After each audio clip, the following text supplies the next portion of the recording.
कहानी शुरू होती है एक ऐसी रात से जो काफी डेंजरस मानी जाती है, लेकिन अपने यान को घंटा फर्क नहीं पड़ता। वो एक ट्री डॉक्टर है, यानी पेड़ पौधों की डॉक्टर, और इस वक्त भी बेचारी एक पेड़ का इलाज कर रही है। उसकी ट्रिमिंग करती है, उसे न्यूट्रिएंट का इंजेक्शन देती है और पेड़ से बातें भी करती है। चिंता मत कर, तू ठीक हो जाएगा। भाई कोई भी देखेगा तो बोलेगा लड़की पागल है, पेड़ से कौन बात करता है। और तो और वो पेड़ से पूछती है, यार इस पहाड़ के मालिक ने तुम सबको अकेला क्यों छोड़ दिया। लेकिन उसकी यही आदत उसे सबसे अलग बनाती है।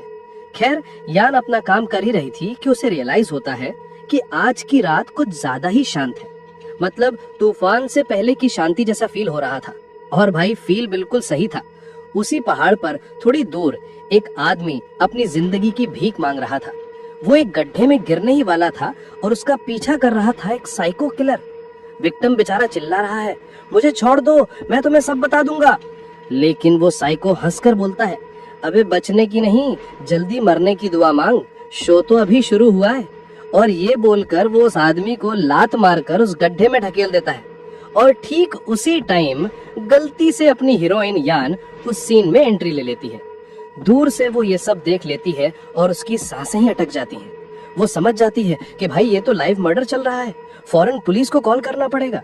वो दबे पांव पीछे हटते हुए फोन निकालने लगती है, लेकिन तभी कड़ाक, गलती से उसका पैर एक सूखी टहनी पर पड़ जाता है और आवाज हो जाती है। साइको किलर जो लाश को मिट्टी से ढक रहा था, आवाज सुनकर रुक जाता है। यान के तो पसीने छूट जाते हैं। वो दुआ करती है कि उसे किसी ने न देखा हो। तभी उसकी नजर उस किलर के पास पड़ी एक और बॉडी पर जाती है। अब तो कंफर्म हो गया कि ये बंदा प्रोफेशनल सीरियल किलर है। यान अभी सोच ही रही थी कि क्या करे, भागे या छुपे रहें, कि उस साइको की नजर यान पर पड़ जाती है। गेम ओवर भाई। किलर अपने चेहरे पर एक अजीब सी स्माइल लाकर बोलता है, ओ तो तुम भागने का प्लान नहीं कर रही, बस भाग वर्ड सुनना ही काफी था। यान ने आओ देखा ना ताओ ऐसी रेस लगाई जैसे यूसेन बोल्ट की आत्मा उसके अंदर आ गई हो। वो साइको अभी भी हंस रहा था।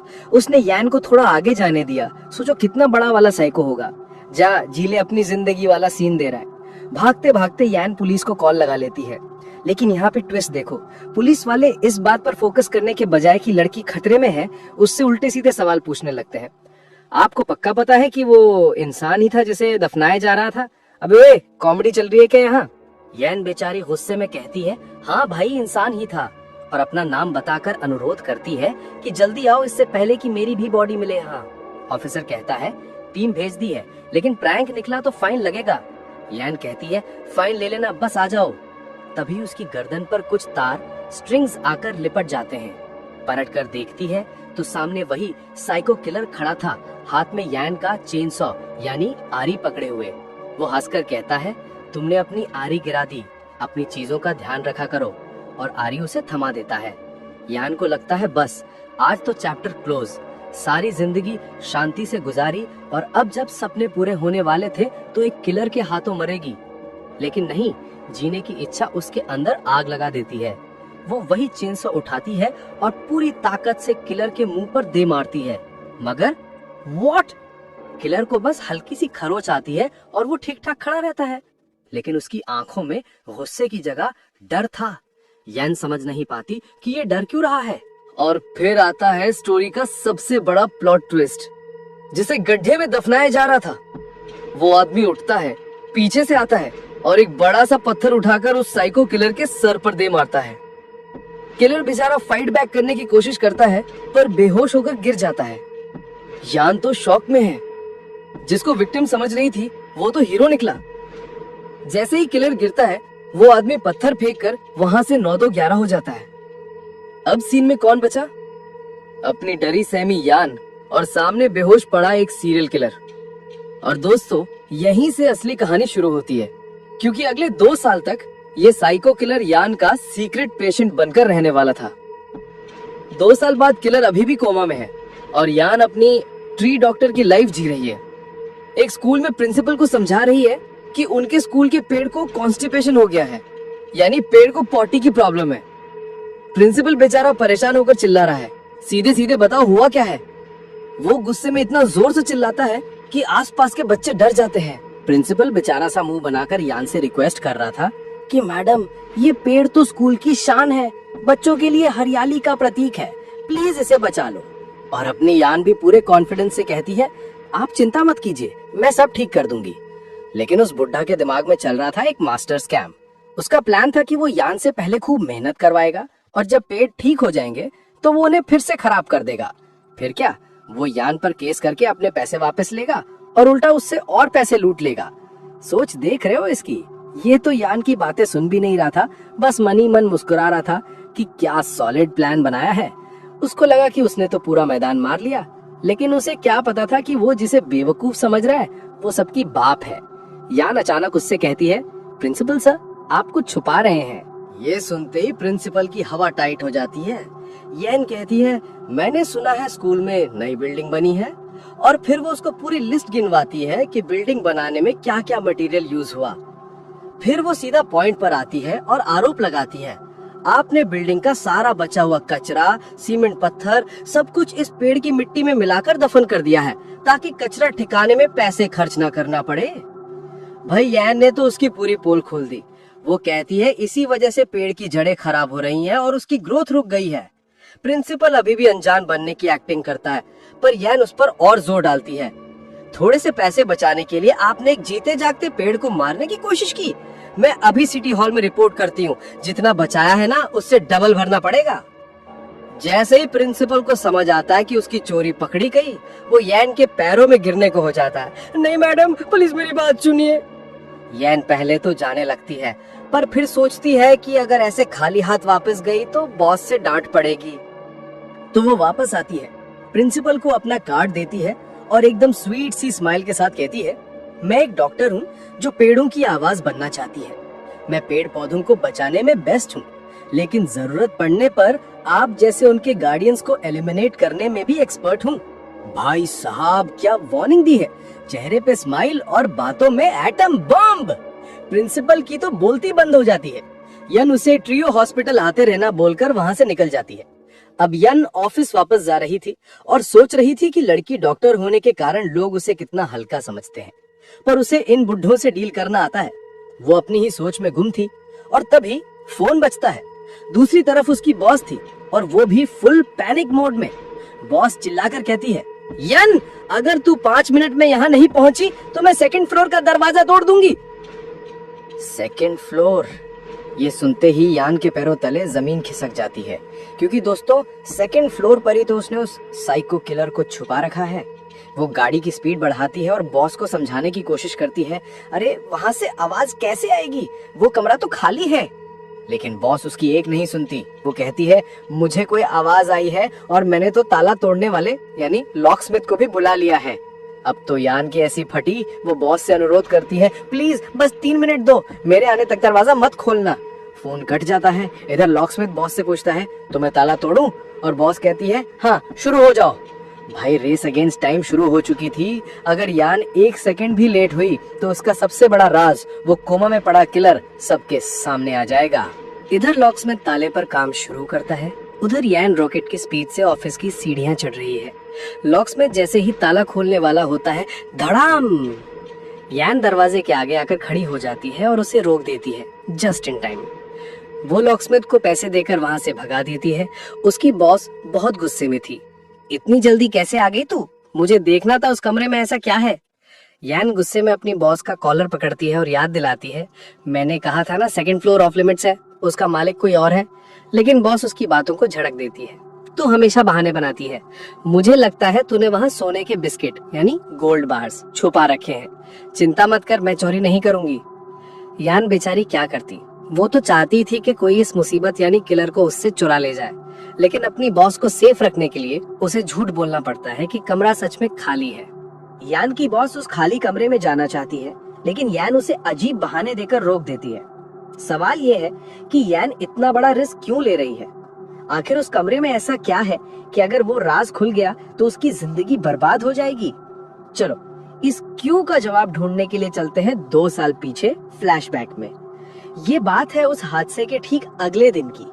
यान जब होश में आती है तो वो अपने घर पर नहीं थी, उसके हाथों में हथकड़ी लगी थी और वो एक अजीब सी डरावनी जगह पर बंद थी और उसके ठीक सामने चेयर पर एक आदमी बड़े आराम से बैठा था। यान पहले तो कंफ्यूज हो जाती है, उसे बस इतना याद था कि वो पहाड़ पर थी, लेकिन तभी उसकी नजर आसपास जाती है और उसकी रूह कांप जाती है। वो एक बुचरखाने स्लॉटर हाउस में थी, एक ऐसी जगह जहां हर तरफ खून और मांस के टुकड़े पड़े थे। ये मंजर देखकर यान के होश उड़ जाते हैं और वो पैनिक करने लगती है। तब तक शांति से बैठा हुआ आदमी, जिसका नाम था क्वान गिजॉक, आखिरकार अपना मुंह खोलता है।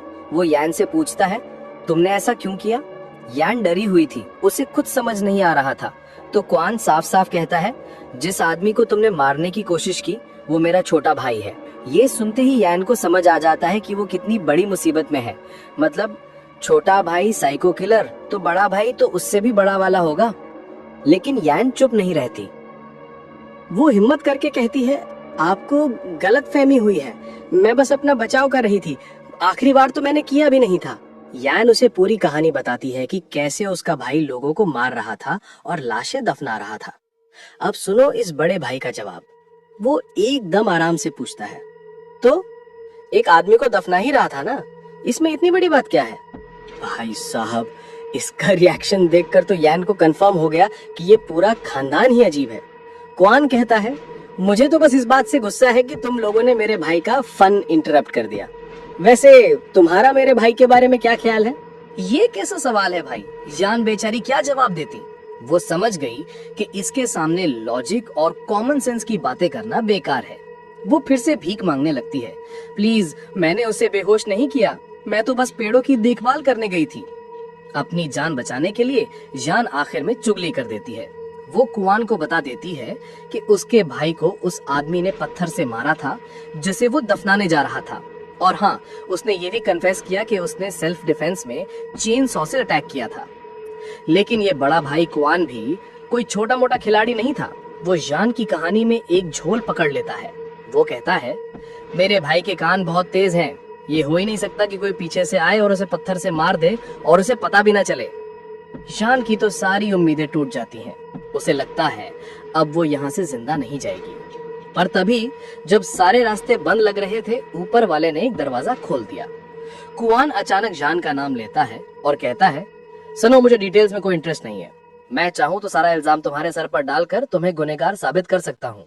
वो आगे कहता है, लेकिन क्योंकि तुम वो आखिरी इंसान थी जिसने मेरे भाई को कोमा में जाने से पहले देखा था, इसलिए इसकी कीमत तुम्हें चुकानी होगी।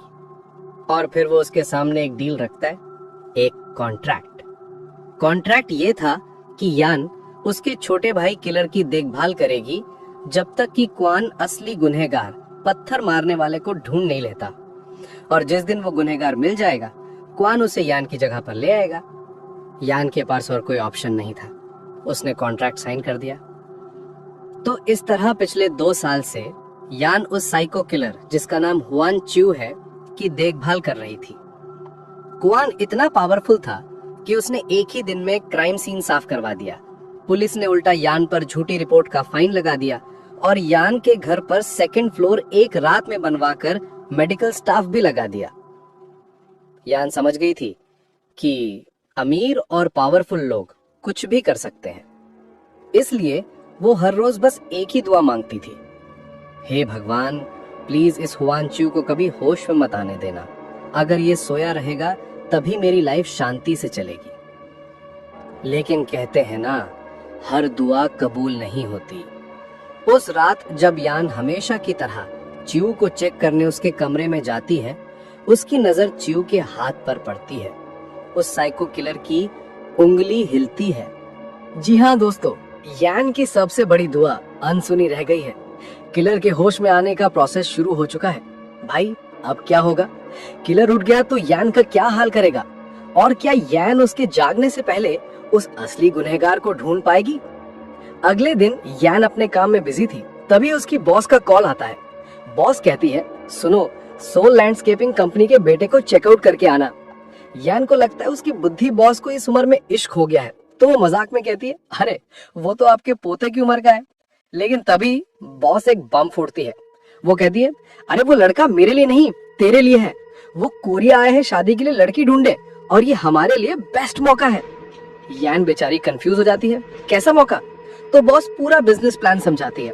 उनका ट्री हॉस्पिटल घाटे में चल रहा है। उनके कॉम्पिटिटर डोंगू हॉस्पिटल ने सारे क्लाइंट्स चुरा लिए हैं और उनका बिजनेस बस थोड़े बहुत कॉन्ट्रैक्ट्स पर जिंदा है।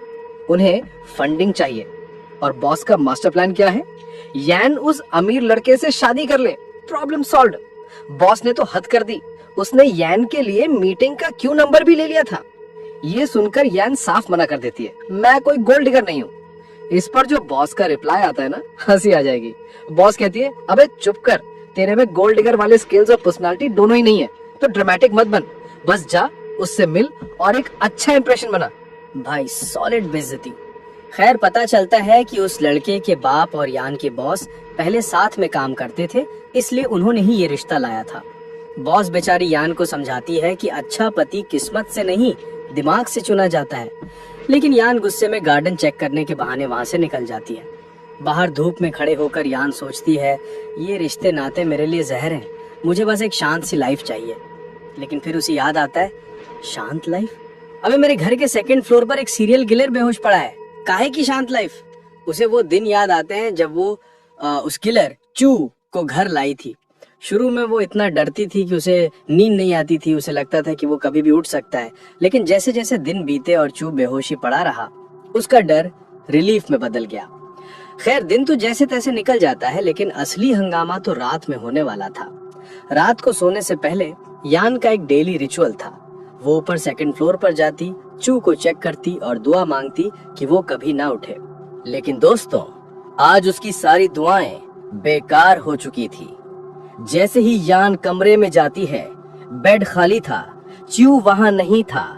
ये देखते ही यान के होश उड़ जाते हैं। उसके दिमाग में बस एक ही नाम गूंजता है, गीजियो, च्यू का बड़ा भाई। उसे पता था कि अगर च्यू भाग गया तो गीजियो उसे जिंदा नहीं छोड़ेगा। वो घबराकर कमरे में दौड़ती है उसे ढूंढने के लिए, और दरवाजे के पीछे चुपचाप वो साइको किलर खड़ा था। वो होश में आ चुका था। इससे पहले कि यान कुछ समझ पाती या चिल्ला पाती, च्यू उसे पकड़ लेता है। यान को लगता है बस आज मेरी जिंदगी का आखिरी दिन है। वो यान को दीवार से चिपका देता है और बेचारी यान की सारी ताकत उसके सामने जवाब दे जाती है। यान के दिमाग में बस एक ही सवाल घूम रहा था, ये हो क्या रहा है? ये बंदा 2 साल से बिस्तर पर पड़ा था, इसके मसल्स तो कबाड़ हो जाने चाहिए थे, फिर इसमें एक जानवर जैसी ताकत कहां से आई? वो चावू को समझाने की कोशिश करती है, देखो तुम्हारी हालत ठीक नहीं है, मुझे छोड़ो ताकि मैं डॉक्टर को बुला सकूं। लेकिन चावू उसे तुरंत चुप करा देता है और कहता है, चुप रहो और मेरे सवालों का जवाब दो।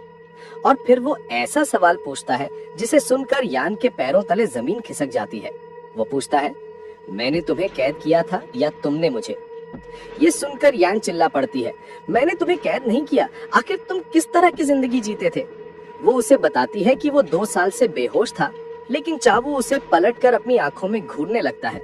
उसकी पीली आंखें अंधेरे में किसी शिकारी की तरह चमक रही थीं। और फिर वो पूछता है, क्या चावू मेरा नाम है? क्या तुम मेरे लिए कोई जरूरी इंसान हो?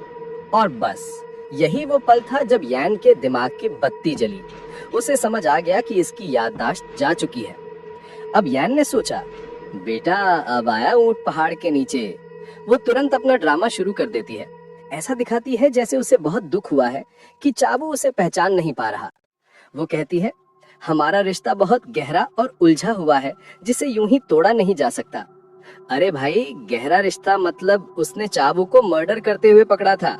गजब की एक्टर है ये लड़की। लेकिन चावू इतना भी सीधा नहीं था। वो देखता है कि यान डर से कांप रही है और उससे पूछता है, क्या किसी ने तुम्हारी उंगली काटकर बेच दी थी? ये बातें उसके दिमाग में बची हुई कुछ टूटी फूटी यादें थी। यान और घबरा जाती है, लेकिन अपनी कहानी पर टिकी रहती है। वो उसे यकीन दिलाती है, नहीं नहीं, हम बहुत करीब हैं और तुम बहुत दयालु हो, इतने दयालु कि तुमने मुझे एक नेकलेस दिया था। दोस्तों, ये वही नेकलेस था जिसे चावू 2 साल पहले उसका गला घोटने की कोशिश कर रहा था। इस लड़की के दिमाग को तो मानना पड़ेगा। चावू को लगता है कि वो सच में एक बहुत बुरा इंसान होगा, लेकिन यान कहती है कि उसने उसे कभी कोई नुकसान नहीं पहुंचाया। इस पर चावू ठंडे दिमाग से पूछता है, क्यों? मैं तुम्हें नुकसान क्यों नहीं पहुंचाऊंगा? इस सवाल का यान के पास कोई जवाब नहीं था, लेकिन तभी चावू के सिर में तेज दर्द होता है और वो बेहोश होकर गिर पड़ता है। लेकिन दोस्तों, उसकी बेहोश होने से ठीक पहले यान ने कहानी का सबसे बड़ा बम फोड़ा था। जब चावू ने पूछा था कि वो उसे नुकसान क्यों नहीं पहुंचाएगा, तो यान ने कहा था, क्योंकि कानून के हिसाब से तुम ऐसा नहीं कर सकते, मैं तुम्हारी पत्नी हूँ। और शायद यही सदमा बेचारा बर्दाश्त नहीं कर पाया। अब इस घटना को 1 महीना बीत चुका है। यान अपने काम पर वापस आ गई है और एक क्लाइंट से उसके पेड़ के बारे में बात कर रही है, जिस पर पिछली रात बिजली गिरी थी। क्लाइंट को डर था कि ये उसके फौजी बेटे के लिए कोई बुरा संकेत है। यान पेड़ को चेक करती है और कहती है कि वो इसे ठीक कर देगी, लेकिन उसकी बॉस को डर था कि अगर ये काम बिगड़ गया तो सारा इल्जाम यान के सिर पर आ जाएगा। तो दोस्तों, यांग को इन सब बातों से कोई फर्क नहीं पड़ता। उसके लिए बस ये मायने रखता है कि ये पेड़ उस बूढ़ी औरत के लिए बहुत जरूरी है, क्योंकि इसे उसके बेटे के जन्मदिन पर लगाया गया था। इसी वजह से उसे लगता है कि उन्हें इसे बचाने के लिए हर मुमकिन कोशिश करनी चाहिए। वो अपनी बॉस से पूछती है कि क्या ऑफिस में पेड़ों के लिए कोई दवा है। उसकी बॉस हाँ में जवाब देती है, लेकिन वो कुछ और कहने ही वाली होती है कि तभी यांग को एक कॉल आ जाता है। शायद उसकी बॉस ये बताने वाली थी कि यांग आजकल कितने तनाव में है, लेकिन यांग कॉल उठाने की इजाजत ले लेती है और ये कॉल कहीं और से नहीं बल्कि हॉस्पिटल से था। कॉलर उसे बताता है कि उन्हें नहीं पता कि चावू दोबारा कब जागेगा। ये सुनकर यांग शिकायत करती है कि कैसे उस रात उसने उसे दबोच लिया था। डॉक्टर बताता है कि भले ही चावू 2 साल की लंबी नींद के बाद उस दिन जागा था, लेकिन वो ये नहीं बता सकते कि वो अगली बार कब जागेगा। डॉक्टर यांग को बताता है कि चावू की रिकवरी बहुत तेज हुई है, लेकिन उसमें हाइपरसोम्निया नाम की एक दुर्लभ बीमारी के लक्षण दिख रहे हैं। इस बीमारी को स्लीपिंग ब्यूटी डिजीज के नाम से भी जाना जाता है और सारे टेस्ट करने के बावजूद उन्हें इसका कोई साफ कारण नहीं मिल पाया है। उन्होंने ये भी नोटिस किया कि भूलने की बीमारी यानी एमनीजिया के अलावा चावू के दिमाग में कोई और गड़बड़ी नहीं है। डॉक्टर के मुताबिक उन्हें सही डायग्नोसिस के लिए मरीज पर थोड़ी और नजर रखनी होगी। आमतौर पर जब हाइपरसोम्निया का मरीज सोता है तो कोई नहीं जानता कि वो अगली बार कब जागेगा। चावू के लिए ये समय 3 से 5 दिन तक बढ़ गया था, लेकिन अब 12 दिन हो चुके हैं और वो नहीं जागा है। फोन रखने से पहले यान डॉक्टर से कंफर्म करती है, तो आप कह रहे हैं कि आपको नहीं पता वो कब जागेगा? डॉक्टर हाँ कहता है और ये सुनते ही यान राहत की एक लंबी सांस लेती है। वो खुशी खुशी डॉक्टर को धन्यवाद देती है और उन्हें और मेहनत करने के लिए कहती है, लेकिन यान की आवाज का टोन सुनकर डॉक्टर हैरान रह जाता है। जब यान वापस आती है तो वो उन औरतों से इंतजार करवाने के लिए माफी मांगती है और पूरे जोश के साथ उस पेड़ को बचाने की कसम खाती है। उसके शब्द उस बूढ़ी औरत को उम्मीद देते हैं और उसकी बॉस को भी पता चल जाता है कि यान ने अपनी परेशानियां सुलझा ली हैं। दूसरी तरफ डॉक्टर अभी भी यान के जवाब से हैरान था। उसे लगता है कि यान ने ऐसा इसलिए किया क्योंकि वो बहुत ज्यादा स्ट्रेस में है और उसकी भावनाएं अस्थिर हैं। तभी डॉक्टर को याद आता है कि वो ये बताना तो भूल ही गया कि स्लीपिंग ब्यूटी डिजीज के साथ अजीब व्यवहार, ज्यादा खाना, गुस्सा और हाइपरसेक्सुअलिटी जैसे साइड इफेक्ट्स भी आते हैं। लेकिन वो उसे वापस कॉल करने के बजाय ये सोचकर बात को टाल देता है कि जब पता ही नहीं कि चावू कब जागेगा तो बाद में बता देगा। लंच पर जाते हुए डॉक्टर गिजियो के बारे में सोचता है कि वो अपने छोटे भाई के लिए कितना परेशान होगा। अगर उसके बस में होता तो वो चावू को बेहतर सुविधाओं वाले एक बड़े हॉस्पिटल में शिफ्ट कर देते। लेकिन जो भी हो, अभी तो चावू को वापस यान के घर ले जाया जा रहा है। डॉक्टर के लिए जरूरी बात बस अपना पैसा लेना और जो कहा गया है वो करना है। लेकिन एक बात डॉक्टर को परेशान कर रही थी। जब चावू जागा था तो वो बार बार दोहरा रहा था, प्लीज मत जागो, जो सच में बहुत अजीब था। तो दोस्तों, डॉक्टर से बात हुए कुछ दिन बीत चुके हैं। एक और आम सी रात है और यान घर पर है। सोने से पहले उसे चावू को चेक करना है। उसे चावू के साथ फंसे हुए 2 साल हो गए हैं, लेकिन इस वक्त वो बहुत शुक्रगुजार है क्योंकि अब वो चीजों को अपने फायदे के लिए इस्तेमाल कर सकती है। ऐसा इसलिए क्योंकि 1 महीने पहले उसने चावू से झूठ बोला था कि वो उसकी पत्नी है। ये एक बहुत बड़ा झूठ था जिसका उसे कुछ समय के लिए पछतावा भी हुआ। लेकिन अब जब वो शख्स बेहोश है जिससे उसे डर लगता है और किसी को नहीं पता कि वो कब जागेगा, तो उसे लगता है कि उसके पास अपनी गड़बड़ी को ठीक करने का मौका है। उसके लिए ये किसी चमत्कार से कम नहीं है। आज ही उसे हॉस्पिटल से डिस्चार्ज करके वापस यान के घर लाया गया था, इसलिए वो बस उसे चेक करना चाहती है।